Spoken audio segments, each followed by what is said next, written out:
நம்ம ஊர் தான் இந்த உலகத்துக்கே எக்ஸாம்பிளா இருக்கு. என் மூதாதையர்கள் பிறந்த ஊர், அவர்கள் எனக்கு சொன்ன கதைகள் இருந்து நான் கேள்விப்பட்டேன்.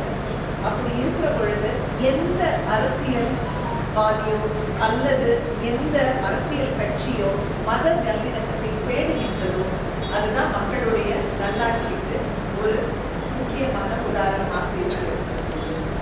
எத்தனையோ பிரச்சனைகள் நம்ம தொகுதிகள்ல நீர் வறட்சி இருக்கு, பிள்ளைகளுடைய கல்வித்தரம், சாலைகள், இன்னும் பல பிரச்சனைகள் இருக்கு. தேசிய அளவிலே நான் சொல்றது நீட் பிரச்சனை, CAA, நம்ம மத நல்லிணக்கத்தை கெடுக்கிற மாதிரி வந்திருக்கிறது CAA. இது அனைத்திற்கும் குரல் கொடுக்கிற விதமாக நான் பணியாற்றுவேன் என்று நான் உங்களுக்கு வழங்குகிற வாக்குறுதி அல்ல, அது சத்தியம். இறைவனின் இந்த இடத்துல நின்று நான் அதை சொல்றேன். கண்டிப்பாக அதற்காக நான் பாடுபடுவேன். உங்களுடைய நல்ல ஆதரவு எனக்கு கண்டிப்பாக தெரியும். அதற்காக தான் உங்க வீட்டில் வந்திருக்கேன். உங்க நல்ல ஆதரவு நீங்க எல்லாம் சகோதரர்களோட இந்த தடவை நீங்க வந்து லைஃப் சென்டர் அவரே எல்லாரும் சொல்லவே இல்லையா? நாங்கள் பின்னாடி ஆமா, உறவுகள் தான். இல்லை, தமிழ்நாட்டை பொறுத்தவரை தமிழ் பண்போடு வாழ்றான். உறவுக்கு சம்மந்தம் கிடையாது. சம்மந்தம் இல்லை, அதாவது சம்மந்தம் பண்ணால் ஒரு உறவு தன்னுடைய தமிழ் பண்போடு வாழ்றோம் எல்லாருமே. நாங்கள் வந்து இந்து முஸ்லீம் இல்லை, இந்துடைய கலாச்சாரம் தான் வாழ்ந்துட்டு இருக்கோம். ஆனால் இஸ்லாமிய மார்க்கத்தில் வாழ்கிறோம். கலாச்சாரம் தமிழ் கலாச்சாரம். அவ்வளோதான் அண்ணன் சொல்றாரு. இங்கிருந்து மாறி போனதால அண்ணன் தம்பி தானா ஒரு விதையை விதைக்க பாக்குறாங்க. வேண்டியது நம்மளுடைய. இப்போ நான் ஒன்று சொல்றேன், இது நம்மளாம் சேர்ந்து இருந்து அவர்களை முறியடிக்க வேண்டும்.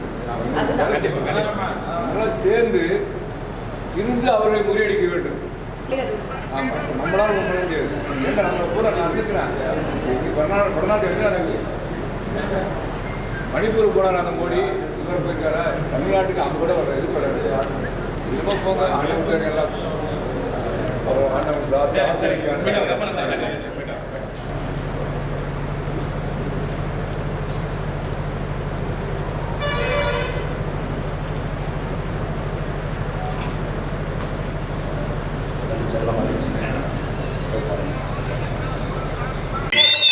நவாஸ்கனி வந்து வேற ஒரு கட்சியா இருக்கலாம். அவர் திமுகவுடைய இஸ்லாமிய அணி, அவ்வளவுதான். திமுகவோட தலித் அணி இருக்கு, இஸ்லாமிய அணி இருக்கு, கவுண்டர் அணி இருக்கு, தேவர் அணி இருக்கு, நாடார் அணி இருக்கு. அது மாதிரி அவர் வந்து ஒரு இஸ்லாமிய அணி, அவ்வளவுதான். இதே இந்திய யூனியன் முஸ்லீம் லீக் 1946 37 சட்டமன்ற உறுப்பினர்கள். அந்த 37 சட்டமன்ற உறுப்பினர்களுக்கும் தலைவராக இருந்தது அந்த இந்திய யூனியன் முஸ்லிம் லீக்கிலேயே நேர்மையான உண்மையான தலைவராக இருந்து நேருவின் பாராளுமன்றத்தில் நேருவை எதிர்த்து பேசிய எங்களுடைய தாத்தன் கண்ணியமிகு காகிதம் இல்லத்து 37 பாராளுமன்ற உறுப்பினர் வைத்திருந்த இந்திய யூனியன் முஸ்லிம் லீக் கழுத தேர்ந்து கட்டரமான கதையாக இன்னைக்கு 2 சீட்டுக்கும் ஒத்த சீட்டுக்கும் திமுக நக்கிக்கிட்டு இருக்கிறது. உன்னுடைய கட்சியை சுக்கு சுக்கா உடைச்ச ஒருத்தங்கிட்ட எப்படி நீ மானம் கட்டு கூட்டணி வைக்கிற? மானம் கட்டி இஸ்லாமிய வாக்கை பறிக்கிற? இஸ்லாமியருடைய பாதுகாப்பு திமுக என்று சொல்வதும் கேப்பையில நெய் வடியுது என்று சொல்வதும் ஒண்ணுதான். கேப்பையில நெய் வடிதுன்னு சொன்னா கேட்கிறவன் கேனைனா இருப்பான். அதாவது இந்த மொட்டை மாடியிலிருந்து காப்பாத்தின சக்திமான் குதிச்சாக்க சக்திமான் காப்பாத்துவார்னு நம்புறதும் திமுக ஓட்டு போட்டா சிறுபான்மையினத்தை பாதுகாப்புறது நம்புதான் ஒண்ணுதான். சாவு உறுதி, சாவு உறுதி. எது எப்ப காப்பாத்திருக்குதா? தமிழ்நாட்டு சட்டமன்றத்தில் முதலாக இஸ்லாமியர் என்றால் தீவிரவாதிகள், இஸ்லாமிய தீவிரவாதிகள் என்ற வார்த்தையை முதலாக பதிவு செய்தது யாரு? கலைஞர் மு. கருணாநிதி.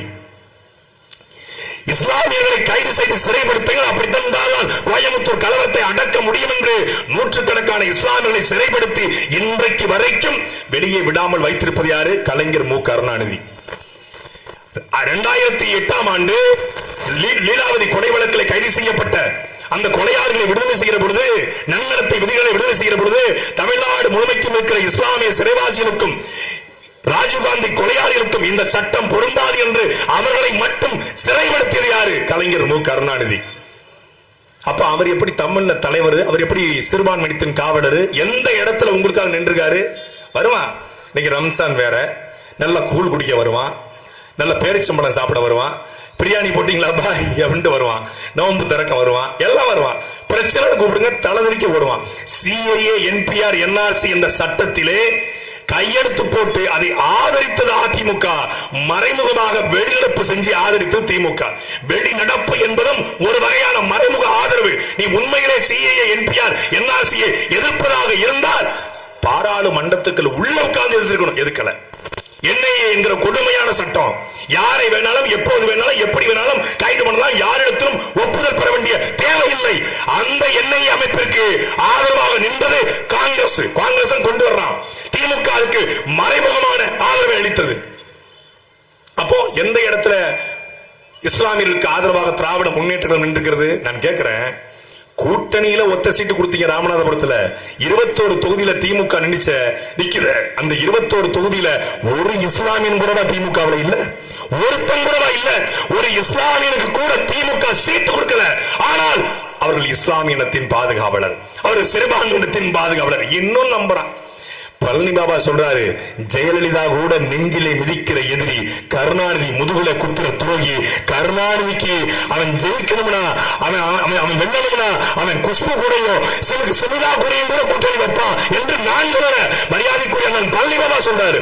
பழனி பாபா சொல்லியே கேட்காத நீங்க நான் சொல்லியா கேட்க போறீங்க?